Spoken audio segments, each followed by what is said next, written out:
Green light, let's get it. I'm the future, I'm in it. Check score, I'm winning. Green light, let's get it. I just win. I'm on 10. Hello, I'm Himothy. I got the recipe. I got the flow. I got the remedy. I know they do. I know they envy me. Feet on the floor. What they gon' say now? We came along from last place. Bottom to top of the fast pace. Out of this surf, I get touchdown. I take a loss, get it back.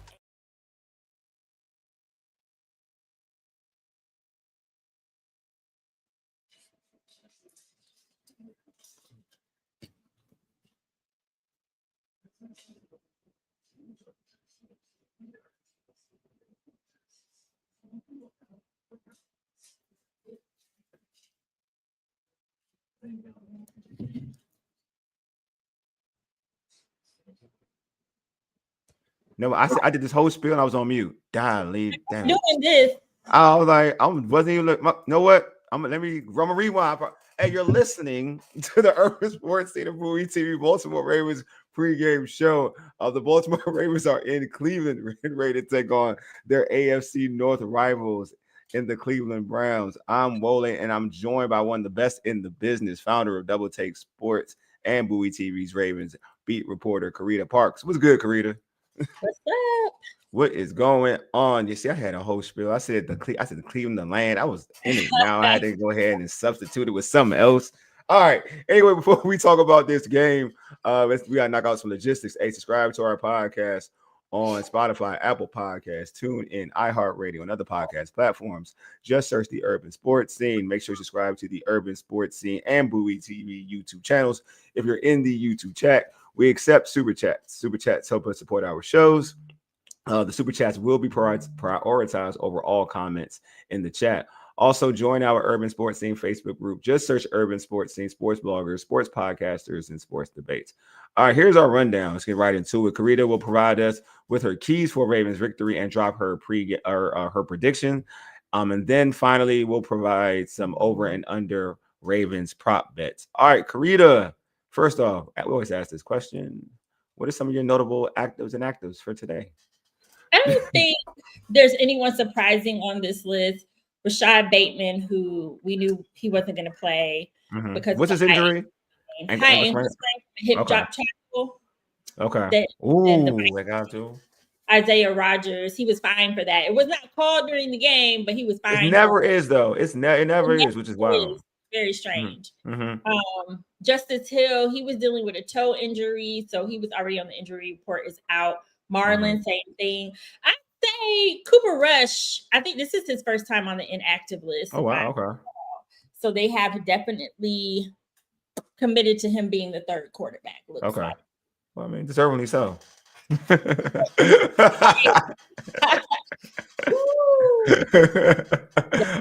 definitely earned that one. Yeah, he earned to be third string. He should be mad. If anybody should be mad at, he should be mad at himself. He earned that. He earned that role.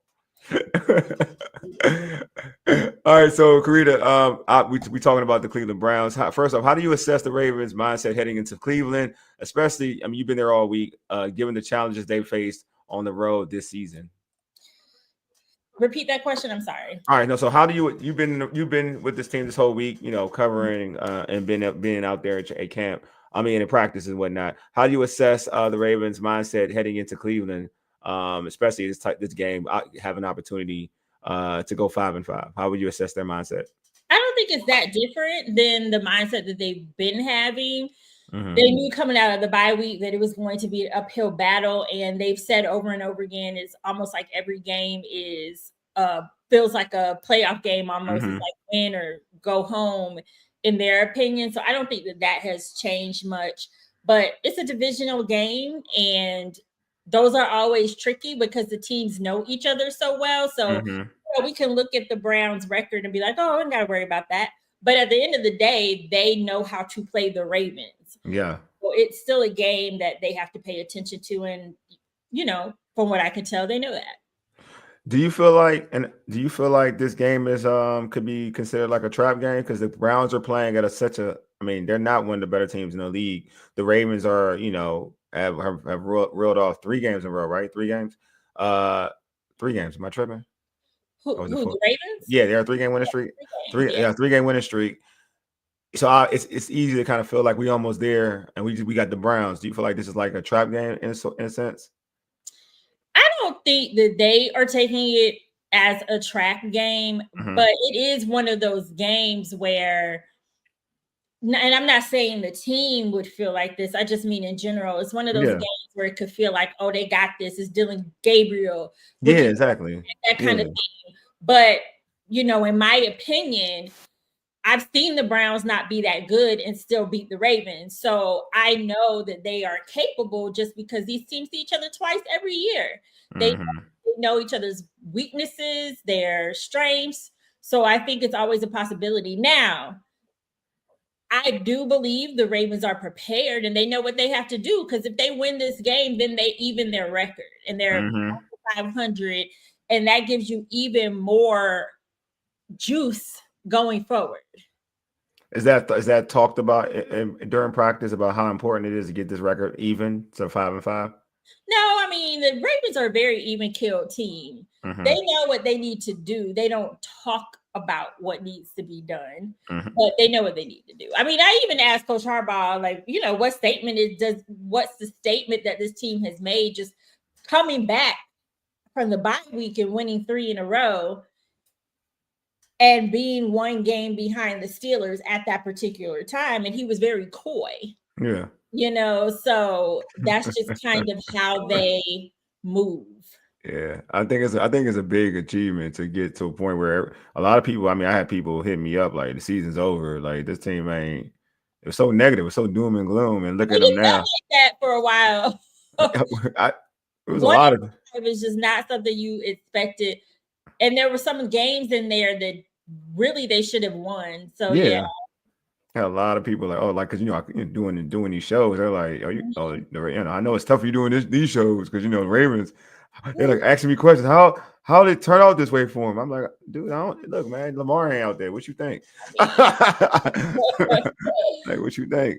But yeah, it's an interesting game. I know a lot of people there. I mean, I feel like this game is for the culture too. A lot of folks love Shador, so they feel like non-Raven fans, they do want they want the Ravens to put belt to what I can say on my show. They want to put the Ravens belt to ass in this game. So. Yeah, Shador can make an appearance this game, but later in the season, they want that to happen. They want this to further the narrative, the agenda. You know what I'm saying? So Carita, what are your keys for a Ravens victory over the Browns? I think that they just need to keep doing what they have been doing, especially on defense. Defense has started to take a turn. They're getting turnovers now. So continue to get those turnovers, because those turnovers have been a huge difference maker in the past couple of games. So you need something like that in this game too, especially when you're dealing with a rookie quarterback.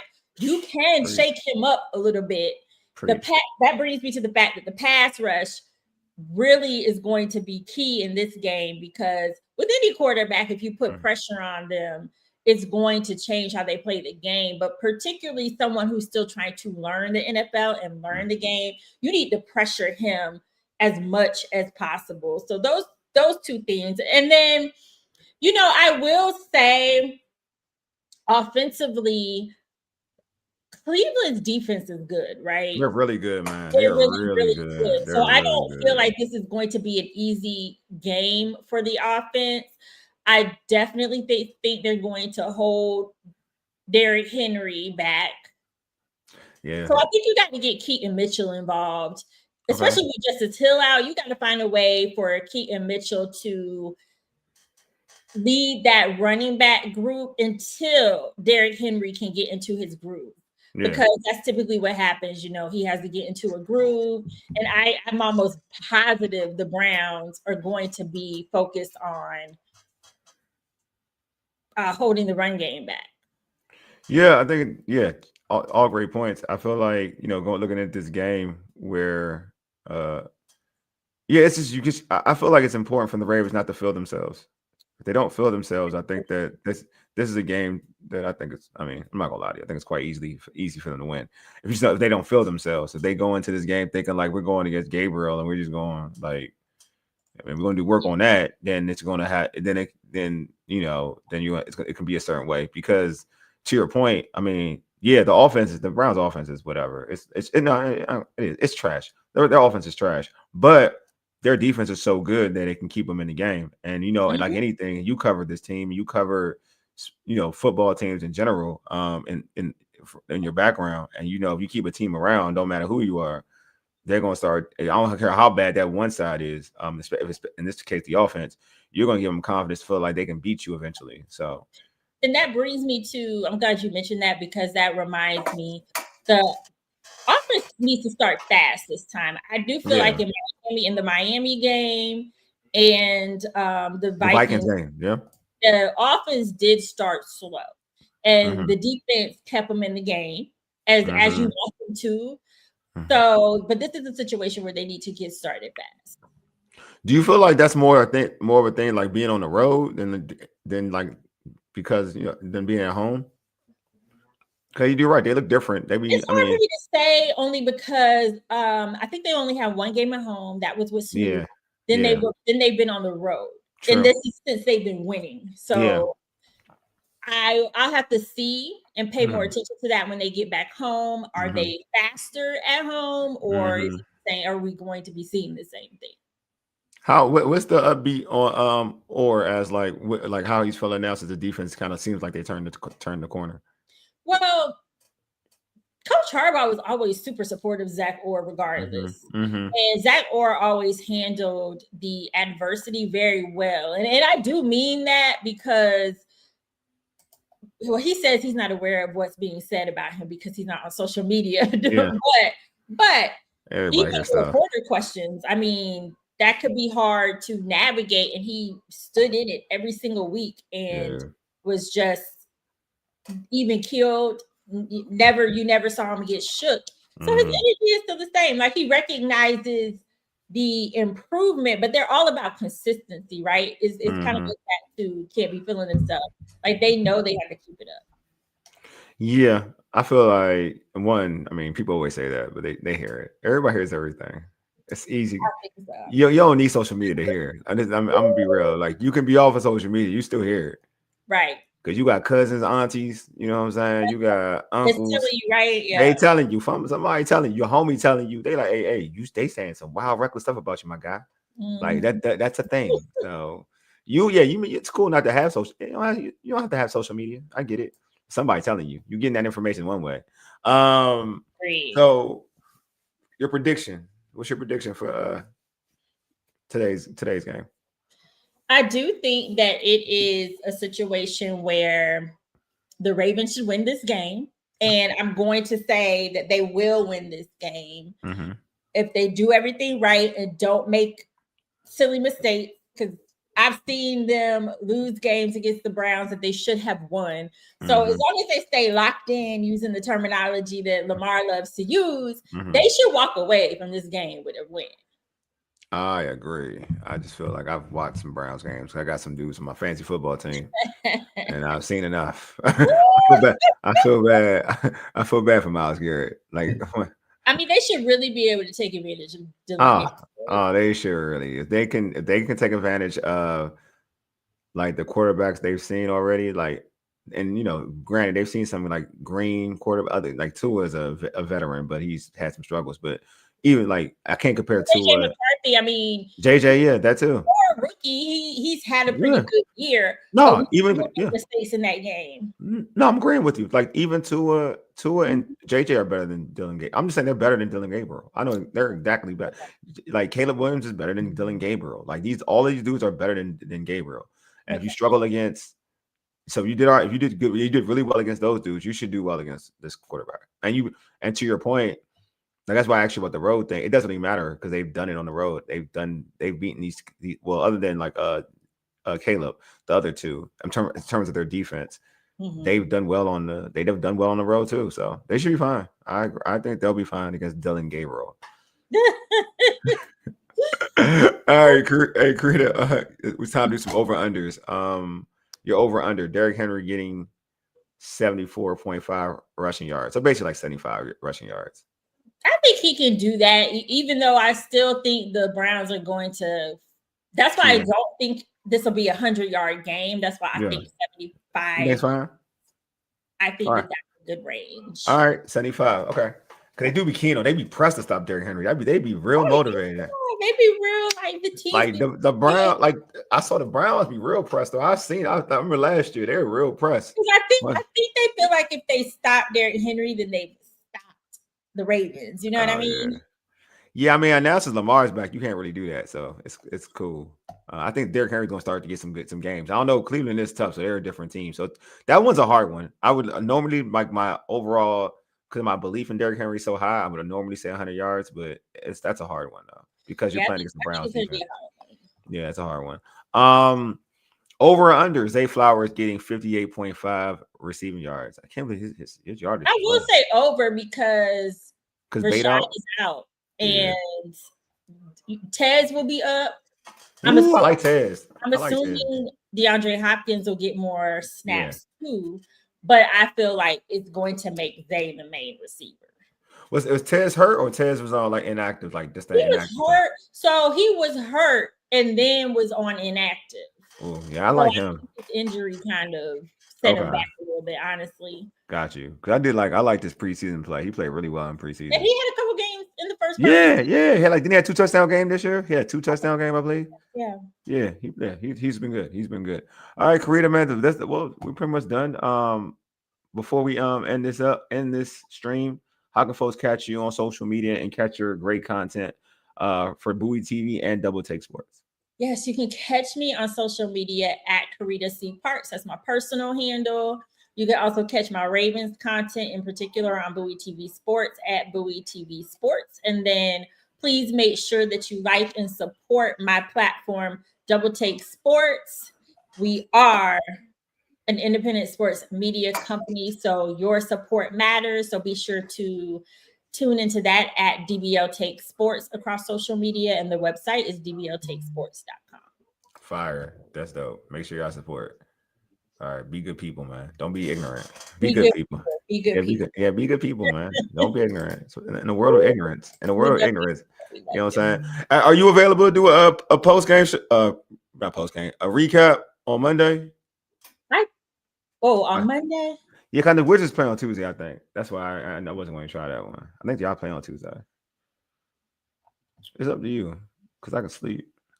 I actually going. You know what? I'm letting y'all know. Look. I'm full of this. I think I would do it on Monday because.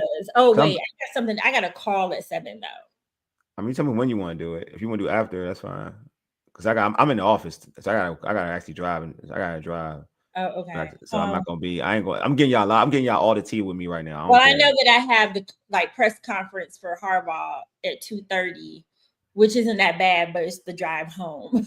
Yeah, I ain't gonna be back I ain't gonna lie. I ain't gonna get situated till probably like 7. Probably after 7, to be honest with you. I could probably do like 7:30. 7:30? Yeah, I'll be back around that time. Okay. If you can do something, just let me know. All right, 7:30. Maybe I give y'all all that. Like I can get y'all behind the scenes stuff. Y'all welcome. Y'all welcome.